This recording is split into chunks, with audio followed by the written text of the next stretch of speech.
प्रयोग करने के लिए और जीने के लिए ये एक ही जिंदगी मिली है। अब आप अपनी प्राथमिकता तय कीजिए कि आपको क्या करना है, और जो करना है वो तय कर लीजिए और फिर डटकर है जो उसके पीछे पड़ जाइए। यकीनन आपको सफलता मिलेगी, विजय पताका आप जरूर लहराएंगे। नमस्कार, जय हिंद। जीतने वालों को मेरा सलाम, और जीतेगा वही जो विश्वास करेगा। कल से हमने प्रारंभ किया कि कुछ जो EMRS TGT PGT एग्ज़ाम होना है, UGC नेट होना है और BPSC वाला जो एग्ज़ाम होना है, इन तमाम भर्ती परीक्षाओं के लिए जो उपयोगी प्रश्न हो सकते हैं। आपको प्रश्न वाकई साधारण लग सकते हैं, लेकिन घूम फिरकर वही सवाल है जो आते हैं और परीक्षा के अंदर कन्फ्यूज़न की स्थिति हो जाती है। पहले लगता है कि यार सरल है, पढ़ा हुआ, लेकिन फिर मामला है जो गड़बड़ हो जाता है। तो प्रयास कर रहा हूं उन्हीं सवालों को शामिल करने का।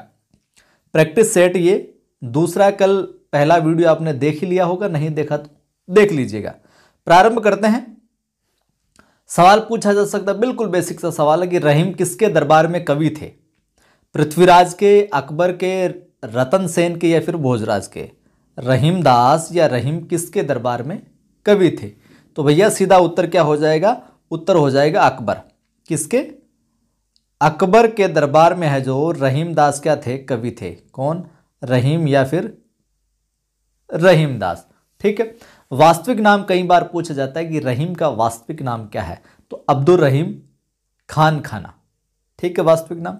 इनके पिता के बारे में कई बार जिक्र आता है कि पिता कौन थे, क्या थे? तो पिता का नाम था बैरम खां, जो कि अकबर के संरक्षक थे और इनकी सेना के अंदर सेनापति भी रहे, सेना के अंदर भी थे। तो विशेष तौर से बात पूछी जाती है कि अकबर के संरक्षक के रूप में बैरम खां का विशेष है जो रोल रहा है। और रहीम जो है, रहीम दास जो है, मुगल दरबार के नवरत्नों में, 9 रत्नों में भी शामिल थे। ठीक बात।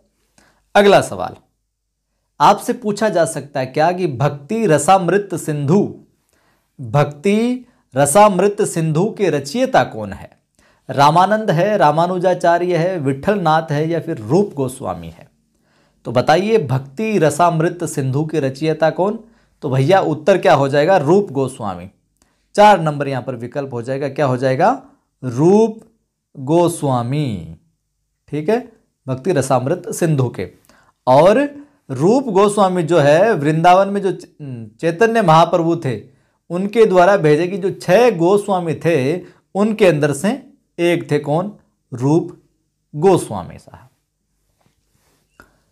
सवाल आपसे पूछा जा सकता है कि जिस प्रकार से मीराबाई ने यह कहा कि जांके सिर मोर मुकुट मेरो पति सोई, कि जिनके सिर पर मोर मुकुट वही मेरा पति है, मेरो पति सोई, तो कहकर कृष्ण की भक्ति पति रूप में की, उसी प्रकार से किस दक्षिण भारतीय भक्त कवियत्री ने कहा? दक्षिण भारत में भी एक भक्त कवियत्री रही है, तो वो कहती है कि स्वामी कृष्ण के अतिरिक्त किसी और को तो अपना पति मैं मान ही नहीं सकती, बना ही नहीं सकती।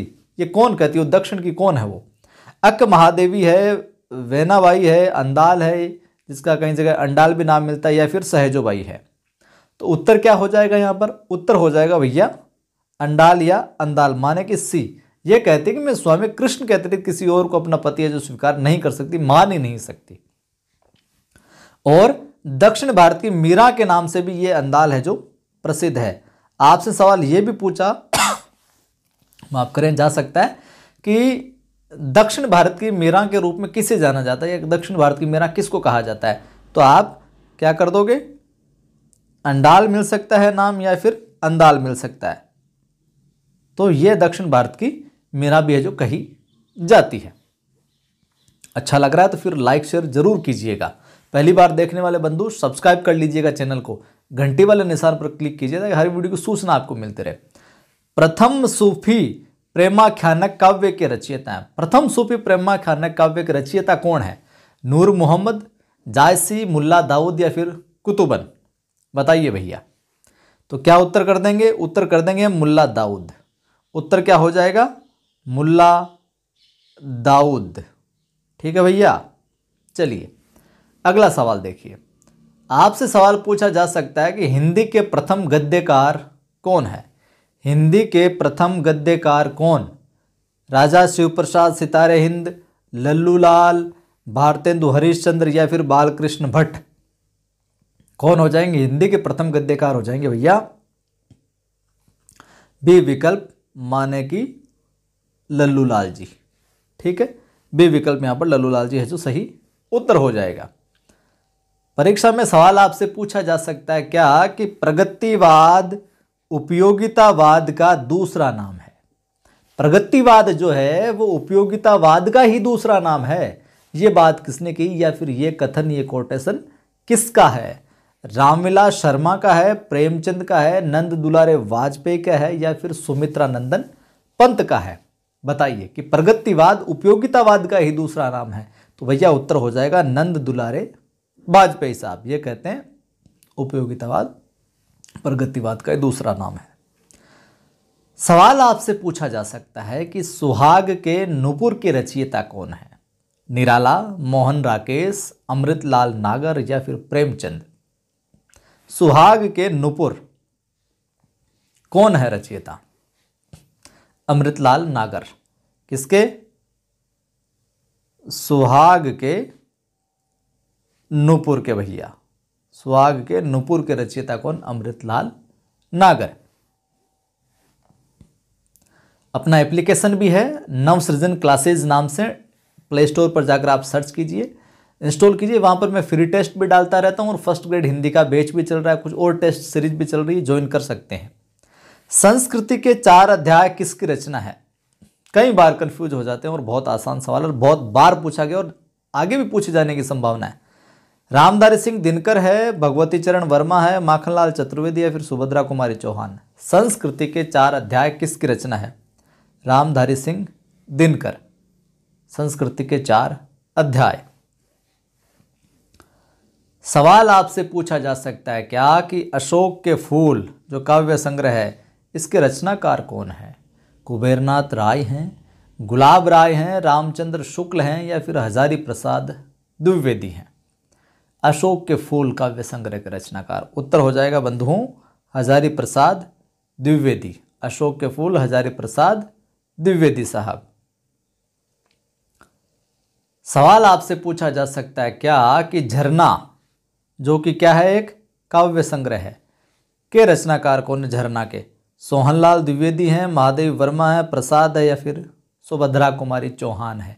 झरना तो देखिए झरना काव्य, ये कुसुम वगैरह हो गया, ये मतलब बहुत आसान से सवाल है कि झरना यार बहुत बार पढ़ा है लेकिन पता नहीं पड़ता भैया। महादेव वर्मा का है, जयशंकर प्रसाद का, आप छायावाद के अंदर उलझ कर रह जाते हो। तो झरना किसका है भैया? जयशंकर प्रसाद का। जयशंकर प्रसाद है जो झरना बहा रहे हैं। सवाल आपसे पूछा जा सकता है कि निम्नलिखित में से किस ग्रंथ की रचना शंकराचार्य ने नहीं की थी? गीता भाष्य, उपदेश सहस्त्री, ब्रह्मसूत्र भाष्य या प्रसन्न राघव? इनमें से किस ग्रंथ की रचना शंकराचार्य ने नहीं की? तो उत्तर हो जाएगा प्रसन्न राघव, इसकी रचना इन्होंने नहीं की।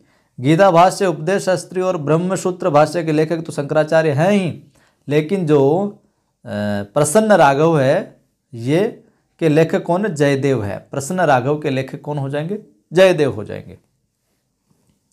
सवाल आपसे पूछा जा सकता है कि निम्नलिखित में किस ग्रंथ की रचना दंडी ने नहीं की? काव्य दर्श की, दश कुमार चरित की, अवंती सुंदरी कथा की या फिर कुमारपाल चरित की? कौन सी रचना की इनमें से है जो रचना है वो दंडी ने नहीं की? तो उत्तर क्या हो जाएगा भैया? कुमारपाल चरित। ये किसका है? दंडी का नहीं है। कुमारपाल चरित जो है जय सिंह। ठीक है।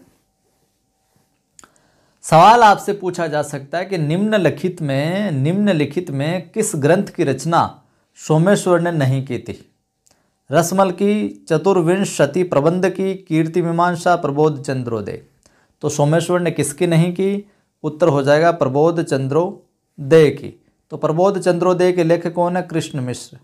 कृष्ण मिश्र।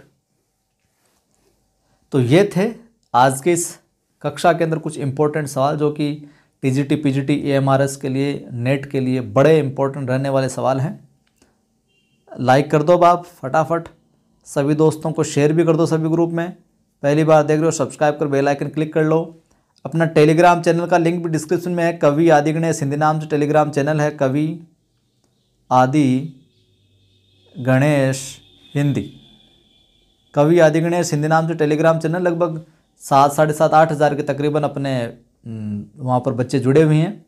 तो इस टेलीग्राम चैनल को ज्वाइन कर लो आप। ऐप का नाम है नवसृजन क्लासेज। प्ले स्टोर पर जाकर भी आप सर्च कर सकते हो, डिस्क्रिप्शन में भी आपको लिंक मिल जाएगा, नवसृजन क्लासेज। ज्वाइन कीजिए, जुड़े रहें, जोड़ते रहें। मेरा प्रयास रहता है कि आपको टू द पॉइंट अच्छे से अच्छा कंटेंट उपलब्ध करवाया जाए। आप भी प्रयास कीजिए अपने इस चैनल को, अपने इस परिवार को और बढ़ाएं और शेयर करें ताकि और साथियों की मदद हो और अपना परिवार भी आगे बढ़े। फिर मिलते हैं।